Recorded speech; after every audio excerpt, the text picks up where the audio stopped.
जोशीमठ में लोग लगातार आक्रोश में हैं। आंदोलनकारी सड़कों को जाम करके गाड़ियों की आवाजाही को रोक रहे हैं।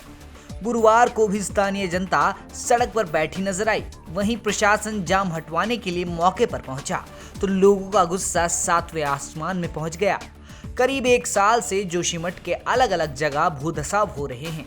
लगातार घरों में दरारें नजर आ रही हैं और ये सब होने के बावजूद उनकी हालत को देखने कोई नहीं आया। और आज जब ये स्थिति पैदा हो गई तो लोगों ने प्रदर्शन शुरू कर दिए। जोशीमठ बंद करने के बाद प्रशासन जाम खुलवाने पहुंचा, जिससे भीड़ में बड़ा आक्रोश देखने को मिला, जिसके बाद प्रशासन को पीछे हटना पड़ गया। वहीं चमोली के ज्वाइंट मजिस्ट्रेट दीपक सैनी ने लोगों को आश्वासन दिया है। साथ ही साथ उन्होंने इस कड़ाके की सर्दी में लोगों के लिए की गई व्यवस्था की बात भी कही है। जिनके घरों पर दरारें हैं उनको विस्थापन करने की बात उन्होंने कही है। सुनिए। देखिए, जो सर्वे का काम है वो पहले ही चालू हो चुका था, ठीक है। वो लगातार गतिमान भी है और आज सुबह तक जो है हम 34 परिवारों को जो है शिफ्ट करवा चुके हैं, जहाँ पर भी सीवियरली अफेक्टेड एरियाज है, जहाँ पर दरारें ज्यादा आई हैं। जैसा कि सभी की नॉलेज में है ये चीज कि लगातार प्रशासन की टीमें हर घर घर जाकर सर्वे कर रही है। कल एडीएम साहब और मैंने भी संयुक्त रूप से जो संबंधित अधिकारी हैं उनके साथ मिलकर भी संयुक्त निरीक्षण किया था। लोगों के घर घर गए और आप लोगों से भी अगर जानकारी चाहें तो पूछ सकते हैं। रात 11 बजे तक मैं और तहसीलदार साहब स्वयं अपनी टीम लेकर लोगों के घर घर जाकर बात की है लोगों से। और जो लोगों के लग रहा है कि जिनके दरारें हैं उनको तो शिफ्ट करना ही है, उनको भी हमने बताया है। जिनके यहाँ पर कम डैमेज है हम उनसे भी निवेदन कर रहे हैं कि हमने अरेंजमेंट्स करा लिए हैं, हमने जगह चिन्हित कर रही हैं। कुछ जगहों पे हमारी तैयारियां कंप्लीट हो गई हैं, वहाँ पे हम लोगों ने बोला है कि आप शिफ्ट करिए। लोग शिफ्ट भी कर रहे हैं और कुछ जगह पे और चिन्हित करके हम लोग लगातार उसमें तैयारियां करा रहे हैं कि लोग वहाँ पर शिफ्ट कर सकें। के संबंध में भी हमने ड्राई राशन किट्स तैयार करवा रहे हैं हम लोग, और रेडी टू ईट कुछ आइटम्स जो है वो भी उनको आज प्रोवाइड करवाएंगे हम, ठीक है। और ठंड में भी लोगों को ना, जैसे मौसम जो है वो काफी ठंडा है, उन सब चीजों का भी ध्यान रखते हुए हम हीटर्स का भी अरेंजमेंट लोगों के लिए करवा रहे हैं। जितनी भी व्यवस्थाएं हमारी तरफ से पूर्ण होती है हम सब चीजें प्रोवाइड करने की कोशिश कर रहे हैं। लगातार हम लोगों के बीच में जा जाके बात कर रहे हैं और हमारा यही निवेदन है, यही आग्रह है सभी से कि जहाँ पे भी लोगों को कोई भी खतरा महसूस हो रहा है और यदि किसी के घर में दरारें नहीं भी आए हैं, वो भी अगर शिफ्ट करना चाहते हैं, हम उनको भी शिफ्ट करने के लिए तैयार हैं। उनको भी हम बोल रहे हैं लगातार कि आप आइए, आप शिफ्ट करिए, हम आपके लिए जगह प्रोवाइड करवा रहे हैं आते हैं। और ये भी मेरा निवेदन है कि देखिए, जनतंत्र है, लोकतंत्र है, विरोध करना जनता का अधिकार है, पर ये भी साथ ही साथ देखें कि इस विकट परिस्थिति में हम भी सभी का हमें जो सहयोग चाहिए, मिलकर हमें एक दूसरे का साथ देना है, ना कि हम विरोध इस तरीके से काम रोक के अवधान पैदा करें, अवरोध पैदा करें, उसमें तो जनहित का ही नुकसान होता है उसमें। साथ ही लोगों की जो एक और डिमांड है, मैं अपनी तरफ से बताना चाहता हूँ कि भाई जिस चीज को लेकर बातचीत की जा रही है कि काम जो है एनटीपीसी के द्वारा या बीआरओ के द्वारा जो काम किए जा रहे हैं, तो उस पे जो है काम पे पहले ही रोक लगाई जा चुकी है। 2 दिन से उस पर कोई काम नहीं हो रहा है, ठीक है। इस संदर्भ में लिखित आदेश भी जारी होने वाले हैं, एडीएम स्तर से आदेश आज जारी हो जाएंगे।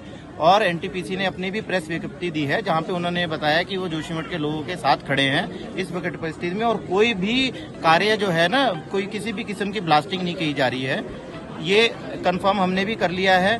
और अगर कोई इस तरीके की भ्रांतियां फैला रहा है कि कार्य हो रहे हैं लगातार और इस पे कोई रोक नहीं लगाई गई है, तो ये मैं बोलना चाहता हूँ कैमरे पर कि ये बिल्कुल गलत है। 2 दिन पहले बिल्कुल कार्य सारे बंद कर दिए गए हैं। बीआरओ सिर्फ एक रिटेनिंग वॉल पे काम कर रहा है, जहां पे पहले उन्होंने तो कटिंग की होगी, उसकी रिटेनिंग वॉल पे काम कर रहे हैं। कोई भी कटिंग का कार्य भी कहीं गतिमान नहीं है, कहीं कोई ब्लास्टिंग का काम नहीं हो रहा है। और साथ ही साथ आज सचिव महोदय जो है, आपदा सचिव, उनकी भी विजिट यहाँ पर होने वाली है। टेक्निकल टीम वो साथ में लेकर आ रहे हैं। माननीय मुख्यमंत्री जी के भी नॉलेज में है, उनकी भी विजिट जल्दी शीघ्र होने वाली है यहाँ पर। और प्राइम मिनिस्टर ऑफिस तक ये मैटर लगातार मॉनिटर किया जा रहा है। तो ये जहाँ भी उचित लेवल पर जिस भी चीज का संज्ञान लेना है, इस चीज का संज्ञान हर जगह पर लिया जा रहा है और जो भी कार्रवाई कराई जानी चाहिए वो लगातार गतिमान है। मेरा सभी से निवेदन है, आपके माध्यम से भी है, जनता भी यहाँ पर है, सभी को मेरा हाथ जोड़कर निवेदन है कि आप लोग हमारा सहयोग करिए। हम आप लोगों के लिए ही हैं, कोई भी आवश्यकता है, हमने कंट्रोल रूम भी एस्टेब्लिश किया है, वहाँ पर लोग हमारे पास कंप्लेंट्स बता भी रहे हैं, रजिस्टर भी कर रहे हैं। और आप चाहें तो पब्लिक के बीच में जाकर ये पूछ सकते हैं, क्योंकि मैं स्वयं जाके यहाँ हूँ, रात भर हम लोगों के साथ रह रहे हैं। किसी की कोई भी शिकायत है, हम तुरंत उसको रिजॉल्व करने के लिए यहाँ पर हैं। मैं आप लोगों के बीच में हूं। ये कहना बिल्कुल गलत है कि एसडीएम यहाँ पर नहीं है। जो एसडीएम यहाँ से छुट्टी पे गई थी उनकी जगह मुझे लिंक ऑफिसर बना के यहाँ भेजा गया और मैं लगातार इस चीज का संज्ञान ले रहा हूँ। आप चाहें तो इस चीज को मैं दोबारा से रिपीट कर रहा हूँ। लोगों के जवाब में आप पूछ सकते हैं कि क्या हम उनके बीच में गए हैं या नहीं गए हैं। रात भर हम उनके साथ में हैं।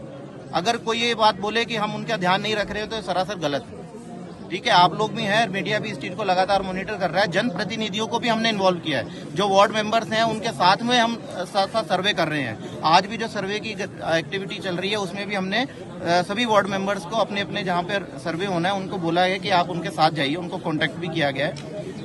हो सकता है कि कुछ लोग यहाँ पर उपस्थित हों, सभी को इन्वॉल्व करके साथ में काम करना चाहते हैं और हमारी तरफ से सारे चैनल्स ओपन है। तो दोबारा से मैं यही प्रार्थना है मेरी कि आप इस काम में सहयोग दीजिए, ना कि ऐसे समय पर ऐसी विकट परिस्थिति में आंदोलन और विरोध करके जो है हमारी भी मैन पावर और हमारा सारी एनर्जी इधर डाइवर्ट होगी। तो जो काम हम वो करते हैं वो सफर होंगे। इसमें जो है चिन्हित करे जा चुके हैं। कितने 560 भवन ऐसे चिन्हित किए जा चुके हैं जहां पर दरारें आई हुई हैं। हमने उनको क्लासिफाई किया है। सीवियर कैटेगरी है जहां पर दरारें बहुत ज्यादा है, उन परिवारों को हमने शिफ्ट भी करवाया है। अलग अलग जगहों पर वो परिवार शिफ्ट कर रहे हैं। वहां पे जो संपूर्ण इंतजाम है हम करवा रहे हैं। ये भी कहना दोबारा से मैं बोलूंगा कि गलत है कि कोई व्यवस्था हमारी तरफ से नहीं की जा रही है। सब व्यवस्थाएं हम उनके लिए करवा रहे हैं। दूसरी चीज, फिर जो मॉडरेटली अफेक्टेड है हम उनसे निवेदन कर रहे हैं कि आप जो है अपने शिफ्ट कर लीजिए। और कुछ ऐसे भवन है जिनमें बहुत हल्की दरारें हैं पर उनके पास भी हम जा रहे हैं। उनको ही बोल रहे हैं कि अगर आप शिफ्ट करना चाहते हैं तो हम आपकी व्यवस्था करवाएंगे। सर, जो पानी निकल रहा है इसकी जांच की जा रही है कि कहाँ? ये पानी के लिए जो है हमने जैसा बताया है कि आपदा सचिव जो है वो आएंगे, टेक्निकल टीम वो साथ में लेकर आएंगे। ठीक है, तो वो भी इस बारे में जांच करेगी कि ये पानी जो है मुख्यतः ऐसा ही नजर प्रतीत हो रहा है कि कहीं पर पानी का रिसाव बहुत समय से धीरे धीरे चल रहा था और वो जो है वो कहीं ब्रीच हो गया है। तो इतना जो आउटफ्लो है वो बढ़ गया है, उसको भी लगातार मॉनिटर किया जा रहा है। जो प्रवाह था पानी का, जो कल की परिस्थिति थी वही स्थिति आज सुबह भी थी। लगभग 300 लीटर पर मिनट के हिसाब से पानी का रिसाव हो रहा है, उसको कंटिन्यूसली मॉनिटर किया जा रहा है। ये रोपवे के संदर्भ में जैसे कि प्रिकॉशनरी हमने ये स्टेप लिया है। ऐसा इमीडिएट खतरा हमें कोई महसूस नहीं हो रहा है वहाँ पर यात्रियों की सुविधा को और उनकी सुरक्षा के दृष्टिनजर हमने रोपवे के काम बंद करवा दिए हैं। क्योंकि ये जो सिचुएशन कैसे एस्केलेट करेगी थोड़ा देखिए किसी के लिए भी बताना मुश्किल है। तो एज ए प्रिकॉशनरी मेजर इसको बंद करवाया गया है।